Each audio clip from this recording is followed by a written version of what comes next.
నేను పెద్ద trouble shooter అంటారు. ట్రబుల్ షూటర్ కాదు, ఈజ్ అ బబుల్ షూటర్. ఆయన ఏంటంటే ట్రబుల్ ఆయన్నే క్రియేట్ చేస్తాడు, చేసి నేనే సాల్వ్ చేసినట్టు నటిస్తాడు. నేను లేటెస్ట్ ఎగ్జాంపుల్ చెప్తా పట్టురు. నేను మొన్న దాసోజు శ్రవణ్ అన్న ఎలక్షన్ ఎమ్మెల్సీ ఎన్నికలలో బీఆర్ఎస్ పార్టీ డిసైడెడ్ ఒకటే క్యాండిడేట్ని పెడదామని. కానీ హరీష్ రావు గారు ఇంటర్నల్గా బీజేపీ వాళ్ళతో మాట్లాడుకొని ఏం చెప్తారంటే, మీ దగ్గర నుంచి ఒక క్యాండిడేట్ని ఇవ్వండి, నేను మామయ్యని కన్విన్స్ చేసి రెండో క్యాండిడేట్కి పెట్టిస్తా అంటే he wants to create a trouble.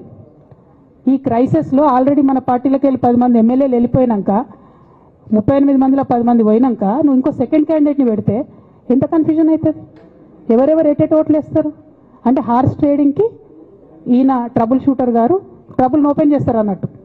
నాకెందుకో లక్కీగా ఒక బీజేపీ ఎమ్మెల్యే గారు ఫోన్ చేసి, అక్క మరి పెద్దసారి పర్మిషన్ ఉందా హరీష్ అని ఇట్లా అంటున్నారంటే, నేను డైరెక్ట్గా పెద్దసారికే ఫోన్ చేసి నాన్న మరి ఇట్లా అంటున్నారు, మనం సెకండ్ క్యాండిడేట్కి పర్మిషన్ ఇస్తారంటే, nothing doing, only Shravan will get elected, ఎవరు చెప్పారు మీకు అన్నారు.